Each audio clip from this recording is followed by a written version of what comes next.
Hello everyone, welcome to my channel Avi vision. आज हम इस वीडियो के अंतर्गत लिबरलिज्म अर्थात उदारवाद को समझने का प्रयास करेंगे। ये topic NTA UGC net political science 2020 के अपडेटेड सिलेबस में मेंशन है और ये टॉपिक अन्य कॉम्पिटिटिव एग्जाम्स के लिए भी इक्वली इम्पॉर्टेंट है। यदि आप चैनल पर नए हैं तो चैनल को सब्सक्राइब कर लीजिए for all the daily political science video updates. और यदि आपको चैनल के टेलीग्राम ग्रुप से जुड़ना है तो लिंक डिस्क्रिप्शन बॉक्स में दी हुई है, या फिर टेलीग्राम ऐप पर जाकर अवी विजन को सर्च करें तथा हमारे चैनल के टेलीग्राम ग्रुप को सब्सक्राइब करके आप जुड़ सकते हैं। वहाँ आपको पॉलिटिकल साइंस से रिलेटेड पीडीएफ्स एवं इम्पॉर्टेंट नोट्स अवेलेबल मिलेंगी। ये मेरे बारे में कुछ इन्फॉर्मेशन है। वीडियो को स्टार्ट करने से पहले मैं ऐसे स्टूडेंट्स जो हिंदी लैंग्वेज से रिलेटेड हैं उन्हें बता देना चाहता हूं कि इस वीडियो के अंतर्गत मैंने बहुत सारे इंग्लिश टर्म्स और वर्ड्स को भी इंक्लूड किया है, तो उनकी कन्वीनियंस के लिए मैं इन वर्ड्स को हिंदी में कन्वर्ट करके आपको समझा दूंगा। तो आइए स्टार्ट करते हैं। लिबरलिज्म दो शब्द के मेल से बना है, लिबरल और इज्म। और इज्म डिनोट्स करता है किसी आइडियोलॉजी को, अर्थात किसी विचारधारा को। किसी इंग्लिश वर्ड के एंड में आपको इज्म शब्द मिले, इज्म वर्ड मिले, तो आपको समझना है कि वो एक आइडियोलॉजी है, जैसे कि liberalism, fascism, Marxism, feminism, modernism, ये सारे आइडियोलॉजी हैं। और किसी हिंदी वर्ड के एंड में आपको वाद शब्द मिले तो आपको समझना है कि वो एक विचारधारा है, जैसे कि उदारवाद, अनुदारवाद, समाजवाद, मार्क्सवाद, नारीवाद, समुदायवाद, आधुनिकतावाद। हिंदी वर्ड के एंड में आपको वाद दिखेगा और इंग्लिश वर्ड के एंड में आपको इज्म लगा हुआ दिखेगा, ISM, इज्म। और ये डिनोट्स करता है आइडियोलॉजी को। आइडियोलॉजी को ही हिंदी में हम लोग विचारधारा कहते हैं। लिबर एक लैटिन वर्ड है जिसका अभिप्राय होता है स्वतंत्रता। लिबरल इम्प्लाइज करता है ओपननेस को, ओपन माइंडेडनेस को। मॉडर्न एज में यदि देखा जाए तो मॉडर्न सेंस में हम लोग लिबरल का मीनिंग ओपननेस और ओपन माइंडेड पीपल से लेते हैं। ओपन माइंडेड पीपल उन्हें कहा जाता है जो अपने आइडिया के साथ, अपने विचारों के साथ दूसरे के विचारों को भी मान्यता प्रदान करते हैं और उनके विचारों को अपने विचारों के साथ जोड़कर देखते हैं और उनके विचारों को अडॉप्ट करने की भी कोशिश करते हैं। लिबरलिज्म अर्थात उदारवाद स्वतंत्रता के विचार के साथ और चयन की स्वतंत्रता के साथ जुड़ी हुई है। यदि हम लिबरलिज्म को समझना चाहते हैं तो हमें इसके हिस्ट्री को समझना होगा। यूरोप में फ्यूडलिज्म का जब दौर था, फ्यूडलिज्म को हिंदी में सामंतवाद कहते हैं, तो उस समय की सोसाइटी कैसी होती है, उस समय का रिलीजन कैसा होता है, उस समय की स्टेट कैसी होती है, आइए फ्यूडलिज्म के बेसिक फीचर को हम लोग समझने का प्रयास करते हैं। यूरोप में जब फ्यूडलिज्म का दौर होता है तो उस समय की जो सोसाइटी है वो कैसी होती है, तो जन्म के आधार पर समाज में किसी व्यक्ति की स्थिति का निर्धारण किया जाता है, अर्थात बर्थ डिसाइडेड वंस स्टेटस। यदि कोई व्यक्ति पुअर फैमिली से बिलोंग करता है तो वो पुअर ही रहेगा। उस समय ऐसा दौर था कि यदि आप एक पुअर फैमिली से बिलोंग करते हैं तो आप पुअर ही रहेंगे। यदि आप एक ऐसे फैमिली से बिलोंग करते हैं कि आपके माता पिता किसी लैंडलॉर्ड के लिए काम कर रहे हैं तो आपको जीवन भर उसी लैंडलॉर्ड के लिए ही काम करना पड़ेगा। उस समय का रिलीजन अर्थात धर्म कैसा था, तो चर्च के द्वारा आस्थाओं का निर्धारण किया जाता था। आप किस भगवान को मानेंगे, आप किस भगवान की पूजा करेंगे, आपकी आस्था किस ईश्वर के लिए होगी, इसका निर्धारण चर्च के द्वारा किया जाता था। Church decided one's faith. State कैसी थी? राजा को दैवीय अधिकार प्राप्त था, राजा को भगवान के समक्ष, भगवान के समान माना जाता था, और राजा के आज्ञा को ईश्वर की आज्ञा के बराबर माना जाता था। राजा की आज्ञा का अवहेलना ईश्वर की आज्ञा के अवहेलना के बराबर माना जाता था। एब्सोल्यूटिज्म अर्थात निरंकुशतावाद का दौर था। निरंकुशतावाद का अभिप्राय होता है जहाँ पर व्यक्तियों को अपना स्वतंत्र निर्णय लेने का अधिकार नहीं होता है। आपका जो चॉइस है और आपका जो इंटरेस्ट है वो राजा डिसाइड करता है, एक किंग डिसाइड करता है कि आपकी चॉइस और आपकी इंटरेस्ट क्या होगी। तो लिबरलिज्म का क्या डिमांड है? लिबरलिज्म फ्यूडलिज्म के इस बेसिक फीचर को चेंज करना चाहता था, और लिबरलिज्म सोसाइटी को किस तरह का बनाना चाहता है? लिबरलिज्म ऐसी सोसाइटी का निर्माण करना चाहता है जहां किसी व्यक्ति के स्थिति का निर्धारण जन्म के आधार पर न होकर उसके उपलब्धि के आधार पर हो, जहां पर किसी व्यक्ति अपनी आस्था को निर्धारित करने के लिए स्वतंत्र रहे। प्रत्येक व्यक्ति को यह अधिकार होगा कि वह अपनी आस्था निर्धारित कर सके। वह किस गॉड को मानेगा, किस ईश्वर की पूजा करेगा, वो व्यक्ति की चयन पर निर्भर करता है। One must free to choose his or her on faith, मतलब प्रत्येक व्यक्ति अपनी आस्था निर्धारित करने के लिए स्वतंत्र होगा। और स्टेट को ये मिनिमल स्टेट बनाना चाहते हैं। दैट मीन्स कि न्यूनतम राज्य, पुलिस राज्य, रात्रि प्रहरी राज्य के रूप में ये देखना चाहता है।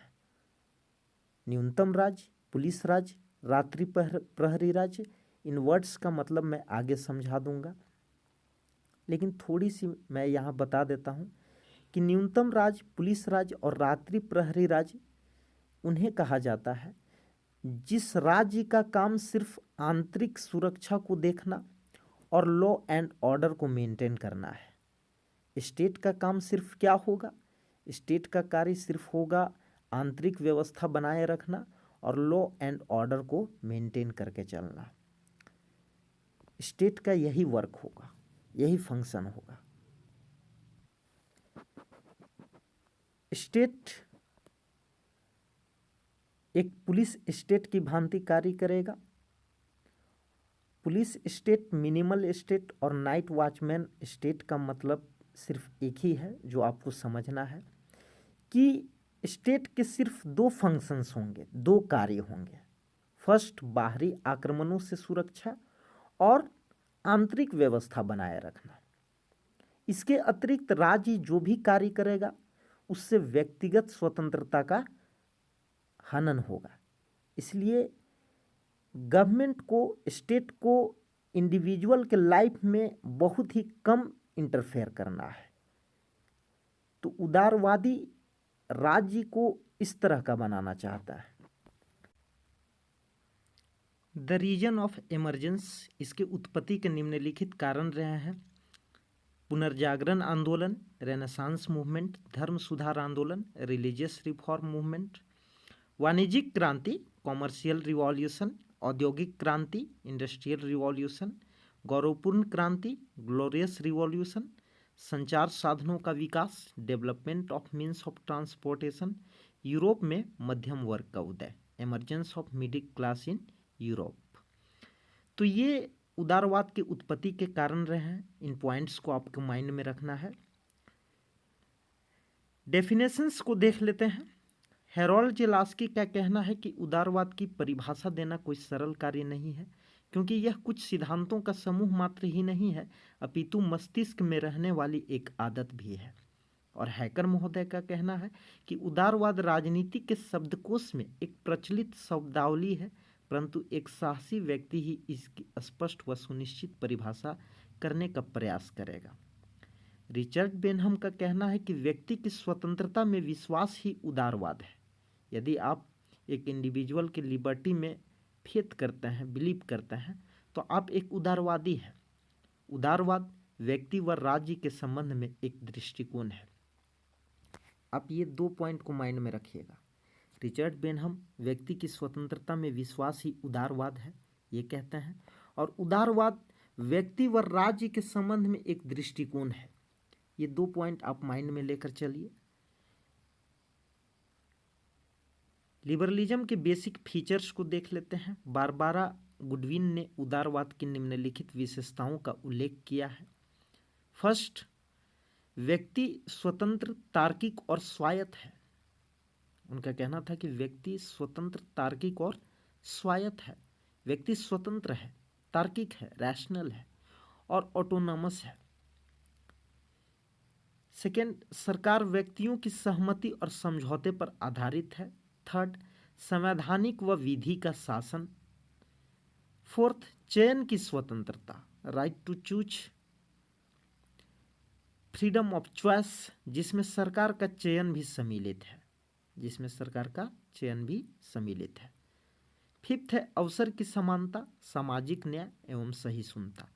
ये बारबारा गुडविन ने उदारवाद के बेसिक्स फीचर को बताया है और हम लोगों के समक्ष प्रस्तुत किया है, तो आप लोग इनको भी ध्यान में रखेंगे। नेक्स्ट है टाइप्स ऑफ लिबरलिज्म। उदारवाद के 3 प्रकार हैं, या 3 ब्रांचेज ऑफ लिबरलिज्म, 3 शाखाएं हैं। फर्स्ट है क्लासिकल लिबरलिज्म, जिसे हम निगेटिव लिबरलिज्म के नाम से भी जानते हैं। क्लासिकल लिबरलिज्म का अर्थ है शास्त्रीय उदारवाद, जिसे हम नकारात्मक उदारवाद के भी नाम से जानते हैं। सेकेंड है मॉडर्न लिबरलिज्म, पॉजिटिव लिबरलिज्म भी इसे कहा जाता है। इसमें आपको वेलफेयर स्टेट के कॉन्सेप्ट को देखने को मिलेगा। अमेंडमेंट ऑटिज्म लिबरलिज्म के नाम से भी इन्हें जाना जाता है। संशोधनात्मक उदारवाद के नाम से आधुनिक उदारवाद को जाना जाता है, या इसे सकारात्मक उदारवाद भी बोलते हैं। मॉडर्न लिबरलिज्म का हिंदी अर्थ हुआ आपका आधुनिक उदारवाद। पॉजिटिव लिबरलिज्म भी इसे कहा जाता है, जिसको हिंदी में हम लोग सकारात्मक उदारवाद कहते हैं। इसी में आपको वेलफेयर स्टेट का कॉन्सेप्ट देखने को मिलेगा। इसका एक और नाम है अमेंडमेंट ऑटिज्म लिबरलिज्म, जिसे हम संशोधनात्मक उदारवाद के भी नाम से जानते हैं। थर्ड जो हमारा टाइप्स है वो है नियो लिबरलिज्म, जो कि क्लासिकल लिबरलिज्म का ही रीइस्टैब्लिशमेंट है, अर्थात शास्त्रीय उदारवाद को ही फिर से पुनर्स्थापित करने का प्रयास किया गया है नियो लिबरलिज्म में। इसको हिंदी में हम लोग नव उदारवाद के नाम से जानते हैं। नव उदारवाद, नियो लिबरलिज्म का क्या अर्थ है? नव उदारवाद। तो इस वीडियो के अंतर्गत हम आज शास्त्रीय उदारवाद को समझने का प्रयास करेंगे। शास्त्रीय उदारवाद दैट मीन्स कि क्लासिकल लिबरलिज्म। उदारवाद का विकास मूलतः यूरोप व इंग्लैंड में हुआ। आपको क्वेश्चन पूछा जा सकता है कि उदारवाद का विकास कहाँ हुआ, तो आपको आंसर याद रखना है यूरोप और इंग्लैंड में। उदारवाद का दार्शनिक आधार हॉब्स के विचारों में ही विद्यमान है। उदारवाद का आप फिलोसॉफिकल बेस देखेंगे तो वो हमें हॉब्स के विचारों में मिलता है। हॉब्स के अनुसार प्रत्येक व्यक्ति विवेकशील और तार्किक है। वह अपने हितों की पूर्ति के लिए प्रयत्नशील होता है। प्रत्येक व्यक्ति क्या है? विवेकशील है और तार्किक है, और प्रत्येक व्यक्ति अपने इंटरेस्ट के फुलफिलमेंट के लिए एफर्ट करता है, प्रयत्नशील होता है। परंतु हॉब्स को उदारवादी नहीं माना जाता है। आपको ये पॉइंट दिमाग में रखना है कि हॉब्स को फिर भी उदारवादी नहीं माना जाता है। क्यों नहीं माना जाता है? क्योंकि हॉब्स ने पूर्ण सत्तावादी राज्य का समर्थन किया है। हॉब्स ने पूर्ण सत्तावादी राज्य का समर्थन किया है, इसलिए हॉब्स को आप उदारवादी नहीं मान सकते हैं, क्योंकि जो भी उदारवादी रहेंगे वो पूर्ण सत्तावादी राज्य का समर्थन बिल्कुल नहीं करेंगे। उदारवादी विचारधारा के जनक जॉन लॉक हैं। ये क्वेश्चन भी पूछा जा सकता है आपके एग्जाम में कि उदारवादी विचारधारा के जनक कौन है, तो आपको याद रखना है जॉन लॉक। और इन्होंने पूर्ण सत्तावादी राज्य का खंडन करते हुए सीमित और संवैधानिक शासन का समर्थन किया। याद रखना है आपको, इन्होंने पूर्ण और सत्तावादी राज्य का खंडन करते हुए सीमित और संवैधानिक शासन, लिमिटेड और कॉन्स्टिट्यूशनल गवर्नमेंट का समर्थन ये करते हैं। सामाजिक रूप से उदारवाद धर्मनिरपेक्षता, प्रथाओं, परंपराओं व पुराने संस्थाओं को नकारता है तथा तर्क व विवेक के अनुसार सामाजिक व धार्मिक व्यवस्था की जांच करता है। जैसा कि आपने देखा कि यूरोप में जब फ्यूडलिज्म का दौर था, उस समय व्यक्ति स्वतंत्र नहीं थे कि वे कौन सा धर्म, अपने अनुसार धर्म को चूज करने के लिए वो स्वतंत्र नहीं थे, अपनी आस्था निर्धारित करने के लिए वे स्वतंत्र नहीं थे। चर्च के द्वारा उनकी आस्थाओं का निर्धारण होता था। लेकिन लिबरलिज्म का ये डिमांड है, उदारवाद का ये डिमांड है कि व्यक्ति स्वतंत्रता पूर्वक अपनी आस्थाओं का निर्धारण कर सके। उन्हें चयन की स्वतंत्रता प्राप्त होनी चाहिए। वो अपने इंटरेस्ट के अनुसार, अपने रुचि के अनुसार धर्म का सिलेक्शन कर सके कि वो किस गॉड को मानना चाहता है। और उदारवाद व्यक्ति के विवेक में आस्था रखता है, व्यक्ति के विवेक में विश्वास करता है। उदारवाद ये मानकर चलता है कि व्यक्ति एक विवेकशील प्राणी है और वह अपना अच्छा या बुरा स्वयं सोच सकता है, कि वह अपना अच्छाई के बारे में स्वयं सोच सकता है कि उसके लिए क्या अच्छा है और उसके लिए क्या बुरा है। आर्थिक रूप से उदारवाद मानव को उत्पादन, विनिमय तथा वितरण करने, कोई व्यवसाय या व्यापार करने, अपनी संपत्ति रखने व बेचने की स्वतंत्रता देता है, अर्थात राज्य आर्थिक क्षेत्र में न्यूनतम हस्तक्षेप करेगा। राज्य आर्थिक क्षेत्र में न्यूनतम हस्तक्षेप करेगा। शास्त्रीय उदारवाद का ये मानना है, ये बेसिक एजम्पशंस है कि राज्य आर्थिक क्षेत्र में न्यूनतम हस्तक्षेप करे। ये फ्री मार्केट इकोनॉमी को लागू करना चाहता है, मुक्त बाजार अर्थव्यवस्था, फ्री मार्केट इकोनॉमी, कि राज्य के द्वारा आर्थिक क्षेत्र में किसी भी प्रकार का हस्तक्षेप ना हो।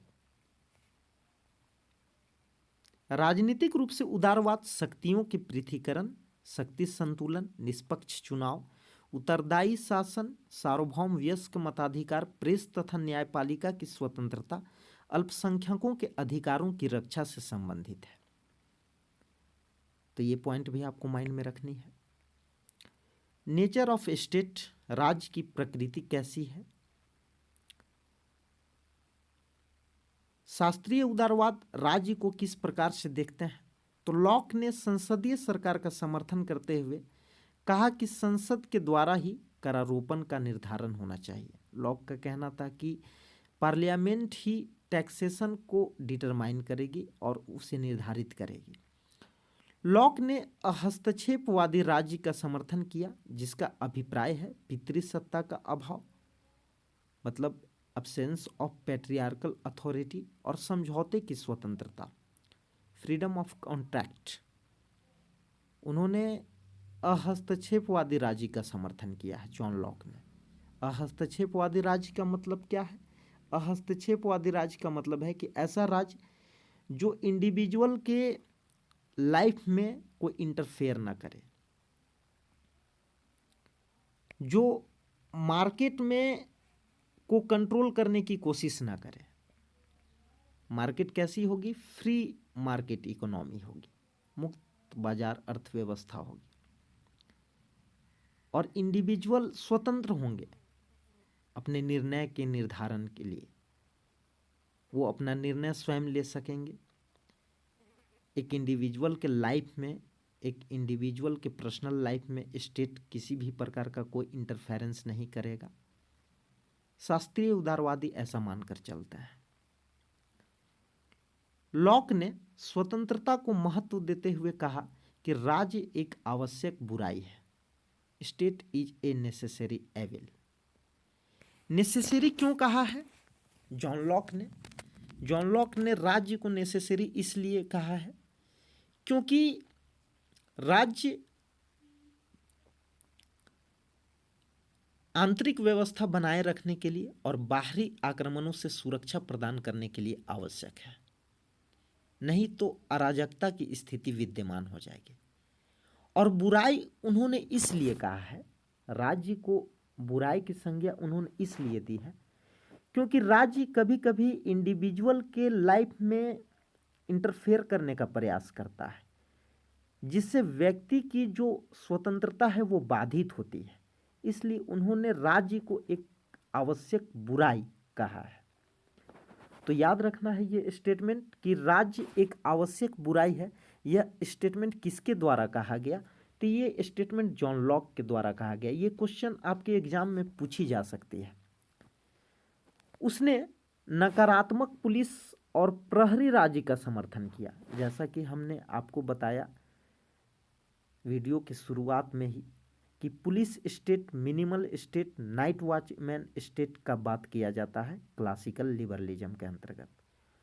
और ये तीनों का मीनिंग सिर्फ एक ही है कि राज्य एक ऐसे राज्य के रूप में काम करेगा जिसके सिर्फ दो ही फंक्शंस होंगे, फर्स्ट बाहरी आक्रमणों से सुरक्षा और सेकेंड आंतरिक व्यवस्था बनाकर रखना, लॉ एंड ऑर्डर को मेंटेन करना। जिस तरह से एक वॉचमैन रात में अपने ड्यूटी को फॉलो करके चलता है, निभाता है, अपने रिस्पॉन्सिबिलिटी को समझता है, अपने मालिक की घर को सुरक्षा प्रदान करता है, उसी तरह से एक स्टेट का काम होगा कि वो स्टेट के अंतर्गत रहने वाले सभी इंडिविजुअल को, सभी नागरिकों को, सभी सिटीजन्स को सुरक्षा प्रदान करे।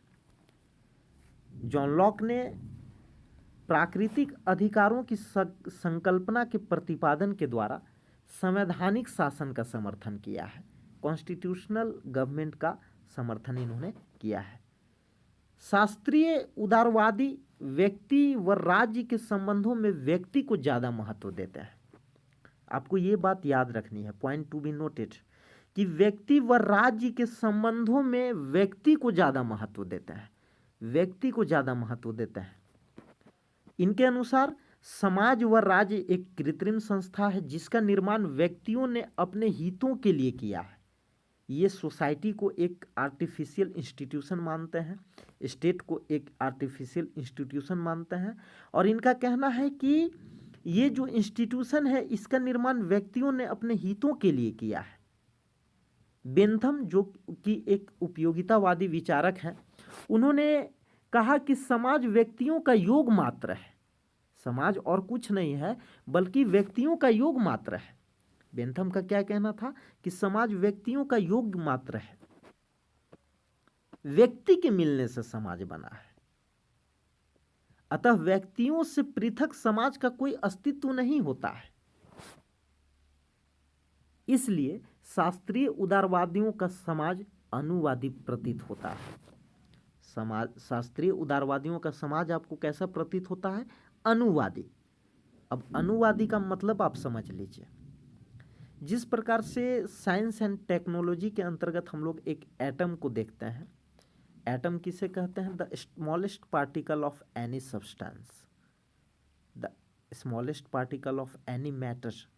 किसी मैटर के सबसे सूक्ष्मतम कण को, किसी पदार्थ के सबसे सूक्ष्मतम कण को, जो उसका सबसे छोटा कण है, उसको हम लोग अणु कहते हैं। और अणु क्या होते हैं? स्वतंत्र होते हैं। अणु क्या होते हैं? स्वतंत्र। और अणुओं के जो मिलने से, अणुओं के मिलने के फलस्वरूप परमाणु का निर्माण होता है। तो यहां सोसाइटी को अनुवादी क्यों बोला जा रहा है? क्योंकि व्यक्ति यहां अणु की भांति है और समाज यहां परमाणु की भांति है, एक मैटर की भांति है, एक सब्सटेंस की भांति है। तो आप समझ गए होंगे कि इन्होंने व्यक्तियों को समाज से अलग माना है। उन्होंने कहा कि उनका स्वतंत्र अस्तित्व है, लेकिन समाज का व्यक्तियों से कोई पृथक अस्तित्व नहीं है, इसलिए शास्त्रीय उदारवादियों का समाज अनुवादी प्रतीत होता है। समाज क्या है? समाज सिर्फ व्यक्तियों का योग मात्र है। व्यक्तियों के मिलने से समाज का निर्माण हुआ है, और समाज का जो निर्माण है वो व्यक्तियों ने अपने हितों के लिए किया है।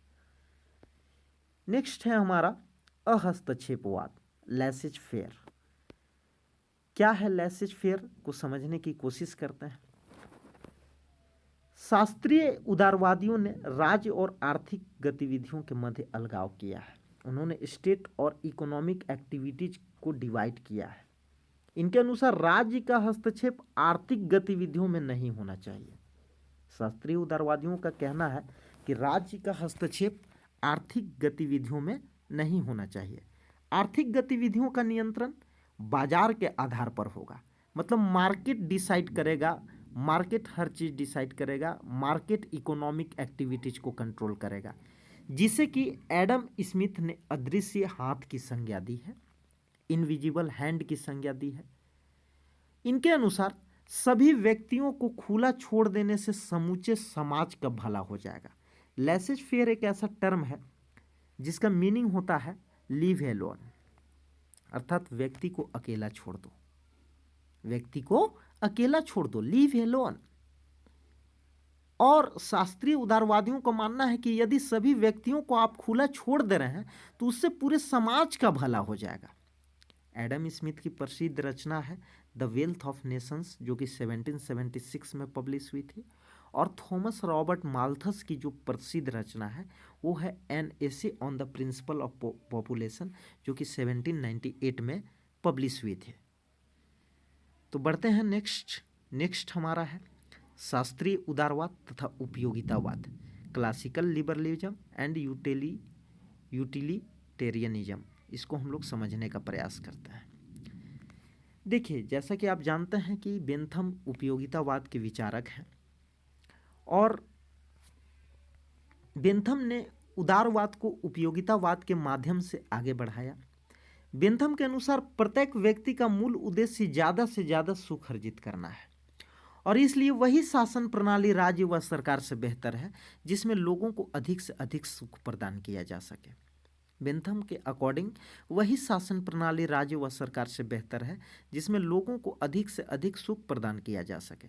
बेंथम ने उदारवाद की व्याख्या नए आधारों पर की, इसलिए सेबाइन ने बेंथम को मूल दार्शनिक कहा है। सेबाइन ने बेंथम को मूल दार्शनिक कहा है, और क्योंकि इन्होंने प्राकृतिक अधिकारों की मान्यता का खंडन करते हुए भी व्यक्तिवादी विचार को बनाए रखा, इसलिए सेबाइन ने बेंथम को मूल दार्शनिक कहा है। यहाँ पर आमूल दार्शनिक होना चाहिए, यहाँ थोड़ा प्रिंटिंग मिस्टेक है, आपको समझना है। यहाँ आमूल दार्शनिक होना चाहिए। सेबाइन ने बेंथम को आमूल दार्शनिक कहा है, आपको ये बात याद रखनी है, आमूल दार्शनिक। नेक्स्ट है हमारा शास्त्रीय उदारवाद तथा लोकतंत्र। उदारवादी विचारधारा मूलतः व्यक्तिवादी विचारधारा है।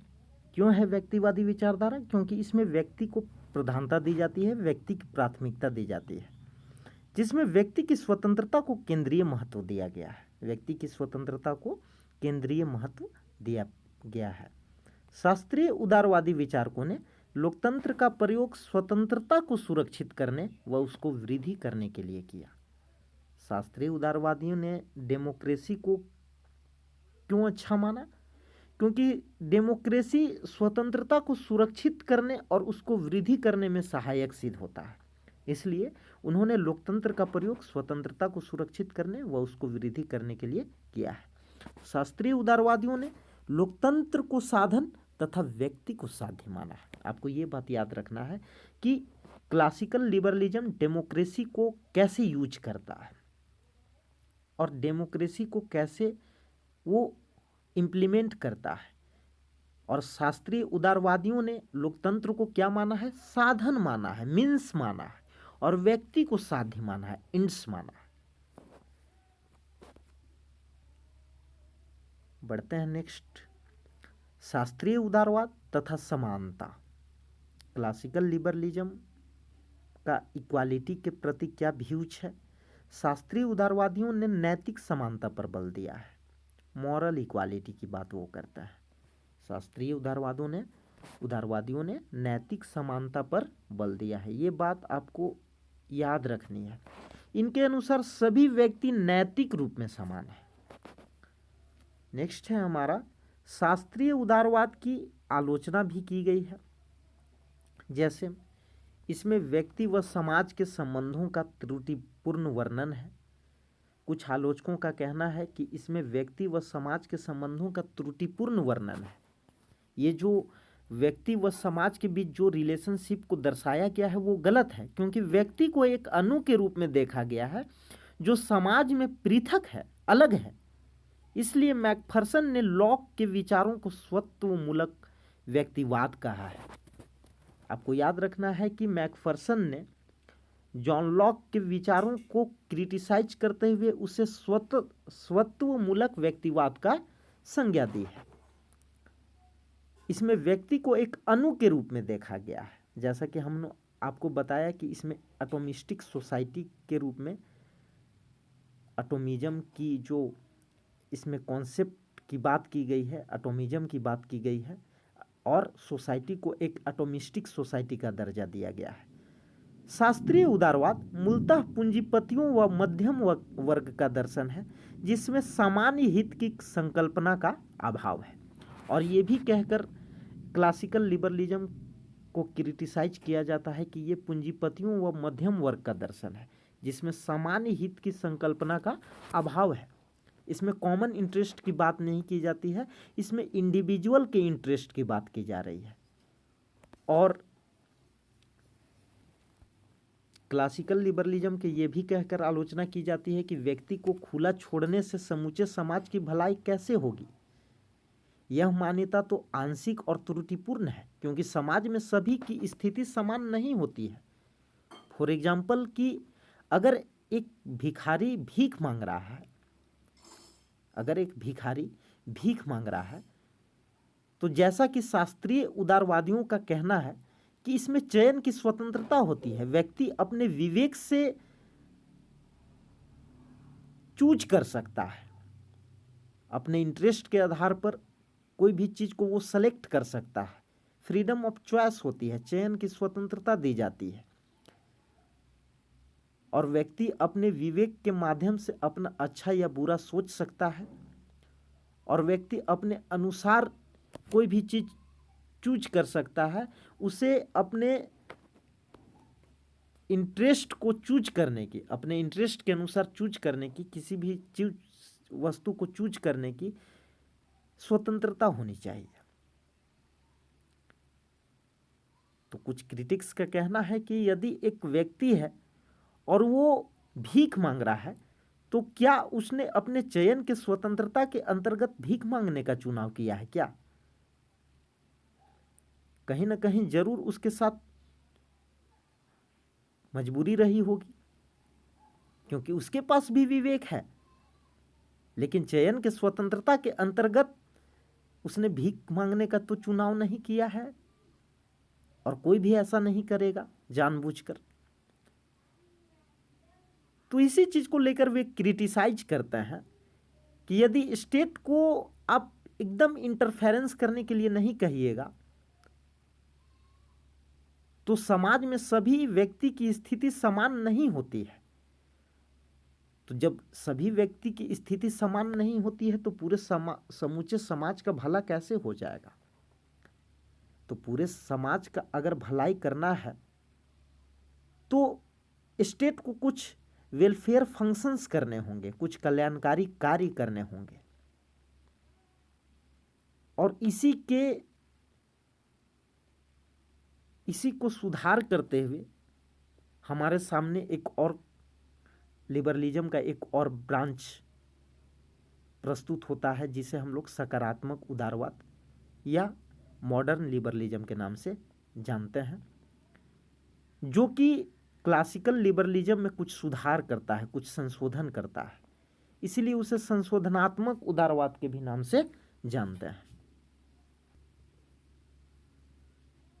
कुछ कीवर्ड्स आप ध्यान में रखेंगे कि शास्त्रीय उदारवाद के अंतर्गत ऑटोनॉमी ऑफ इंडिविजुअल की बात की गई है, व्यक्ति की स्वायत्तता की बात की गई है, व्यक्ति की स्वतंत्रता की बात की गई है, और इसमें एक इंडिविजुअल को प्रायोरिटी दी जाती है, व्यक्ति को प्राथमिकता दी जाती है। सेकेंड है बिलीव इन रीजन, व्यक्ति के विवेक में आस्था रखी गई है, व्यक्ति के विवेक में विश्वास किया गया है। यहाँ विवेक का अर्थ बुद्धि से है, व्यक्ति के बुद्धि में विश्वास किया गया है, व्यक्ति के ज्ञान में विश्वास किया गया है कि व्यक्ति अपना अच्छा या बुरा स्वयं सोच सकता है। क्लासिकल लिबरलिज्म के अंतर्गत एक एटोमिस्टिक सोसाइटी की परिकल्पना की गई है जिसमें इंडिविजुअल स्वतंत्र होते हैं। एटोमिज्म का कंसेप्ट प्रदान किया गया है। अनुवादी समाज की परिकल्पना की गई है। सोसाइटी को एक अनुवादी समाज के रूप में व्यक्त किया गया है। स्टेट, सोसाइटी और गवर्नमेंट को आर्टिफिशियल बताया गया है और यह कहा गया है कि व्यक्ति अपने इंटरेस्ट के लिए, व्यक्ति अपने हित के लिए, व्यक्ति अपने इंटरेस्ट के फुलफिलमेंट के लिए स्टेट, सोसाइटी और गवर्नमेंट का निर्माण करता है। कैपिटलिस्ट इकोनॉमी, पूंजीवादी अर्थव्यवस्था, जिसे फ्री मार्केट इकोनॉमी, मुक्त बाजार अर्थव्यवस्था भी कहते हैं, इसकी चर्चा की गई है। फ्री मार्केट इकोनॉमी उसे कहा जाता है जिसमें स्टेट का इंटरफेरेंस कम होता है, मार्केट का कंट्रोल होता है इकोनॉमी के ऊपर, और मार्केट ही हर चीज़ डिसाइड करता है कि प्राइस क्या होगा। मार्केट प्राइस को डिसाइड करता है, स्टेट किसी भी ऑब्जेक्ट के प्राइस को डिसाइड नहीं करता है। किसी भी वस्तु को के प्राइस को डिसाइड करता है मार्केट, और मार्केट का कंट्रोल होता है इकोनॉमी के ऊपर। लिमिटेड एंड कॉन्स्टिट्यूशनल गवर्नमेंट की बात की गई है जॉन लॉक के द्वारा। सीमित और संवैधानिक शासन की बात की गई है। पॉलिसी ऑफ लेसेज फेयर, अहस्तक्षेप वादी नीति की बात की गई है। अहस्तक्षेप की नीति या अहस्तक्षेप का सिद्धांत क्या होता है? जिसमें राज्य के द्वारा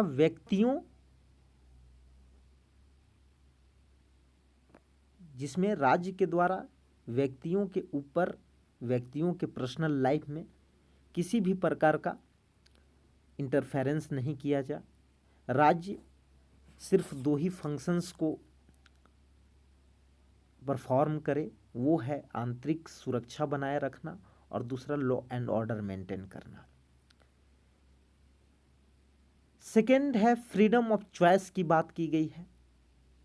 फ्रीडम ऑफ चॉइस मतलब व्यक्ति स्वतंत्र हैं अपने चॉइस के अनुसार, अपने इंटरेस्ट के अनुसार, अपने पसंद के अनुसार किसी भी चीज़ को सेलेक्ट करने के लिए वे स्वतंत्र हैं।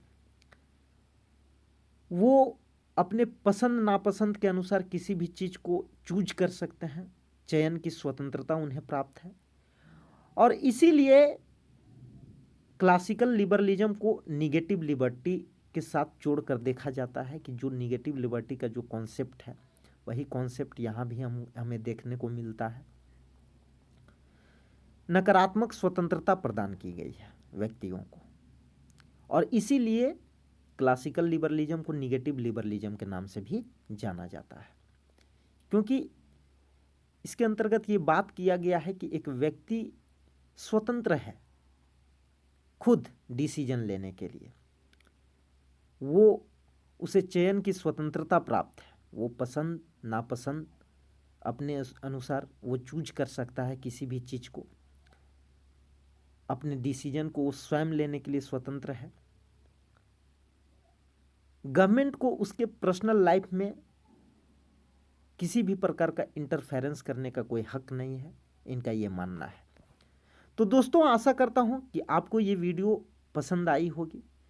अगर आपको यह वीडियो पसंद आती है तो इस वीडियो को लाइक करें, अधिक से अधिक लाइक करें, कमेंट करें अगर आपको किसी भी तरह का डाउट हो, और अपने सारे उन दोस्तों के साथ शेयर करें जो यूजीसी नेट पॉलिटिकल साइंस की प्रिपरेशन कर रहे हों, और ये जो वीडियो है वो अदर कॉम्पिटिटिव एग्जाम्स के लिए भी इक्वली इम्पॉर्टेंट है।